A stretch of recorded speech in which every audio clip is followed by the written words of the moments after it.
நமஸ்காரம். நீ சத்போதகம் அப்படின்ற சேனல் எந்த விஷயத்தை பற்றி பார்க்க போகிறோம் அப்படின்னா, சாணக்கியரால் இயற்றப்பட்ட சாணக்கிய நீதி அப்படின்னு சொல்லக்கூடிய அந்த புஸ்தகத்தில் இருக்கக்கூடிய இந்த ஸ்லோகம், அதோட தமிழர்த்தம் தான் பார்க்குறோம். இது மாதிரி ஸ்லோகங்கள் விஷயங்கள் நம்ம சாணக்கிய நீதி ஸ்லோகம், நீதி சதக ஸ்லோகங்கள் இது மாதிரி விஷயங்கள் நம்ம சேனல் நிறைய சொல்லிட்டு வரோம். அது மாதிரி விஷயங்கள்லாம் நீங்கள் பார்க்கணுன்னா நம்ம சேனலில் போய் நீங்கள் செக் பண்ணிங்கன்னா பார்க்கலாம். நம்ம சேனலை மறக்காமல் சப்ஸ்கிரைப் பண்ணி பக்கத்தில் பெல் ஐக்கானை ப்ரெஸ் பண்ணி வச்சுக்கோங்க. அப்போ தான் அப்லோட் பண்ணுற வீடியோ கொண்டு வரும். இன்றைக்கி என்ன ஸ்லோகம்ன்றதை பார்த்துருவோம்.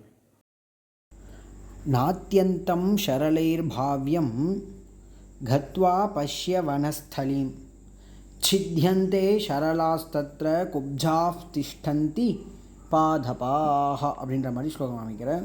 இந்த ஸ்லோகத்தோட அர்த்தம் என்ன அப்படின்னா, நம்ம எந்த ஒரு விஷயம் செய்கிறோனாலும் எந்த ஒரு டீலிங் பண்ணுறோனாலும் அதில் நீங்கள் உங்களோட நிலையிலேயே நீங்கள் நிற்காதீங்க, கொஞ்சம் வளைஞ்சு கொடுத்து போங்கோ அப்படின்ற மாதிரி சொல்கிறார். காரணம் என்ன அப்படின்னா, நீங்கள் உங்களோட அந்த டீலிங்லேயே இருந்தீங்க, உங்களோட ஸ்தானத்திலே நீங்கள் இருந்துகிட்டே இருந்தீங்க அப்படின்னா நம்மளுக்கு அந்த டீலிங் நம்மளை கைவிட்டு போகிறதுக்கும் சான்சஸ் உண்டு. எப்படின்னா, காடெல்லாம் மரம் வெட்ட போகிறாங்கன்னு வச்சுக்கோங்களேன், ஸ்ட்ரெயிட்டாக இருக்கிற மரத்தை தான் பார்த்து வெட்டிடுவா. வளைஞ்சிருக்கிற மரத்தை என்ன பண்ணுவாங்க அப்படின்னா அவள் வெட்ட மாட்டாங்க. மோஸ்ட்லி வளைஞ்சிருக்க மரத்தை விட்டுருவாங்க, ஸ்ட்ரைட்டாக இருக்கக்கூடிய மரத்தை வெட்டிட்டு தான் வருவாங்க. அதே போல் உங்களோட டீலிங்கில் நீங்கள் ஸ்ட்ரைட்டாக இருந்தீங்க அப்படின்னா உங்களுக்கு அந்த டீலிங்கானது சரியாக அமையாது, உங்களை விட்டு போயிடும். கொஞ்சம் வளைஞ்சு கொடுத்து, ரொம்ப வளைஞ்சு கொடுக்கணும்னு அவசியம் இல்லை, கொஞ்சம் வளைஞ்சு கொடுத்து போனோம் அப்படின்னா அது நம்மளுக்கு அந்த டீலிங் நம்மக்கிட்ட இருக்கும் அப்படின்ற மாதிரி. எந்த ஒரு விஷயத்துலையுமே நீங்கள் ஸ்மார்ட்டாக இருக்கணும்னா இது மாதிரி காரியம் பண்ணணும் அப்படின்னு சொல்கிறாரு. எப்படி அப்படின்னா, என்ன விஷயம் அப்படின்னா, நம்மளோட இதுலேயே இருந்துகிட்டே இருந்தோம் அப்படின்னா கடைசி வரைக்கும் ஒத்தே வராமல் அது என்ன ஆகிடும், நம்மக்கிட்டேருந்து கேன்சல் ஆகிடும். எடுத்துக்காட்டு எது சொல்கிறார் அப்படின்னா, அந்த மரம், காட்டில் இருக்கக்கூடிய மரங்கள்லாம் ஸ்ட்ரைட்டாக இருக்கக்கூடிய மரத்தை அவள் என்ன பண்ணுவானா உடனே வெட்டி எடுத்து தள்ளிடுவா. கொஞ்சம் வளைஞ்சிருக்கிற மரம், நெளிஞ்சிருக்கிற மரத்தை யாருமே மோஸ்ட்லி அதை எடுத்துன்னு போக மாட்டாள்.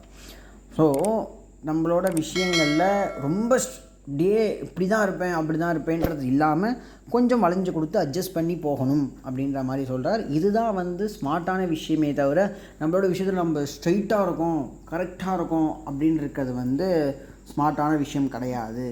அது நம்மளுக்கு ஆபத்தை உண்டாக்குறதுக்கு நிறைய சான்சஸ் உண்டுன்ற மாதிரி. எப்படி மரங்கள் நேராக இருக்கிற மரம் வெட்டப்படுறதோ அது மாதிரி நம்மளுக்கு ஆபத்து ஏற்படுறதுக்கு சான்சஸ் உண்டுன்ற மாதிரி சாணக்கியர் அவரோட கிரந்தத்தில் இந்த விஷயத்த சொல்கிறார். ஸோ இந்த வீடியோ உங்களுக்கு ரொம்ப பிடிச்சிருக்கும், உதவியாக இருந்திருக்கும், ஒரு நல்ல விஷயங்கள் தெரிஞ்சிருப்பீங்க அப்படின்னு நினைக்கிறேன். ஸோ நம்ம சேனல் மறக்காமல் சப்ஸ்கிரைப் பண்ணி பக்கத்தில் பெல் ஐக்கானை ப்ரெஸ் பண்ணி வச்சுக்கோங்க. அப்போ தான் நான் அப்லோட் பண்ணுற வீடியோ உங்களுக்கு உடனே வரும். இது மாதிரி விஷயங்கள் நீங்கள் தொடர்ந்து தெரிஞ்சு, இது மாதிரி விஷயங்கள் உங்கள் ஃப்ரெண்ட்ஸோ உங்கள் ரிலேஷனோ யாராச்சும் பண்ணுறாங்க அப்படின்னா அவங்களுக்கு இந்த வீடியோவை ஷேர் பண்ணி நம்ம இந்த வீடியோவுக்கு ஒரு லைக் பண்ணுங்கள். அவங்களும் ஸ்மார்ட்டாக இருந்துட்டு எல்லா விஷயத்தையும் அவங்களுக்கு சாதகமாக அமைச்சுக்கட்டும். இது வரைக்கும் எனக்கு ஆர்டர் அளித்ததற்கும் இந்த வீடியோ பார்த்ததுக்கும் நன்றி, வணக்கம்.